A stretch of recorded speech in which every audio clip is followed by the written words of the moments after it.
அறநூல் தொடர்பான செய்திகள். அழியா செல்வம். 7ஆம் வகுப்பு. நாலடியார் சமண முனிவர் பலரால் எழுதப்பட்ட நூல். இந்நூல் 17 கீழ்க்கணக்கு நூல்களுள் ஒன்று ஆகும். இது 400 வெண்பாக்களால் ஆனது. இந்நூலை நாலடி 400 என்றும் வேளாண் வேதம் என்றும் அழைப்பர். திருக்குறள் போன்றே அறம்பொருள் இன்பம் என்றும் முப்பால் பகுப்பு கொண்டது. இதனால் திருக்குறளுக்கு இணையாக வைத்து போற்றப்படும் நாலும் இரண்டும் சொல்லுக்குருதி என தொடர் மூலம் அறியலாம். நாலடியார் சமண முனிவர் வைப்புகழி கோட்படா வாய்த்தீர் கேடில்லை மிகச் சிறப்பின் அரசர் சிறுவின் வௌவர் எச்சம் எண்ணூறுவன் மக்கட்கு செய்வன விச்சைமற்று அல்ல பிற. நாலடியார் 8ஆம் வகுப்பு. கல்வி கரையில கற்பவர் நாள் செல்ல மெல்ல நினைக்கின் பிணிபல தெல்லிதின் ஆராய் தமையுடைய கற்பவை நீரொழிய பாலும் குறுகின் தெரிந்து. நாலடியார் பழசு. 6ஆம் வகுப்பு.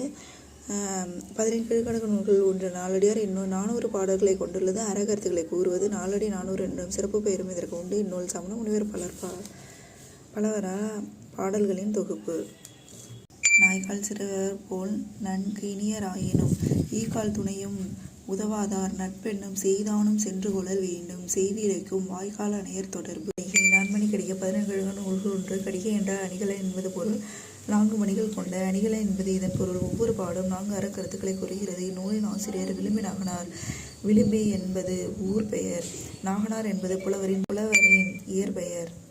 நான்மணி கடிகை. மனைக்கு விளக்கம். மடவார் தனக்கு தகைசால் புதல்வர். மனைக்கினிய காதல். புதல்வருக்கு கல்விக்கு ஊதின் புகழ்சால் உணர்வு. விளிம்பி நாகனார். அடுத்தது பழமொழி 400 விருந்தோம்பல். பழமொழி 400 17 கீழ்க்கணக்கு நூல்கள் ஒன்று. இது 400 பாடல்களை கொண்டது. ஒவ்வொரு பாடலில் இறுதியிலும் ஒரு பழமொழி இடம்பெறுவதால் இது பழமொழி 400 என கூறப்படுகிறது. பழமொழி 400 நூலின் ஆசிரியர் முன்றுரை அரையனார். கிபி 4ஆம் நூற்றாண்டைச் சேர்ந்தவர்.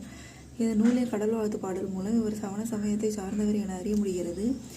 மாரியொன்று இன்றி வரந்திருந்த காலத்திலும் பாரி மணமகள் பான் மகருக்கு நீர் உலையுள் பொன் திறந்து கொண்டு புகவா நல்கினாள் ஒன்றுரா மூன்றிலோயில். பழமொழி 400 நூலின் ஆசிரியர் முன்றுரை அரையனார். முன்றுரை என்பது ஊர் பெயர். அரையன் என்னும் சொல் அரசனை குறிக்கும்.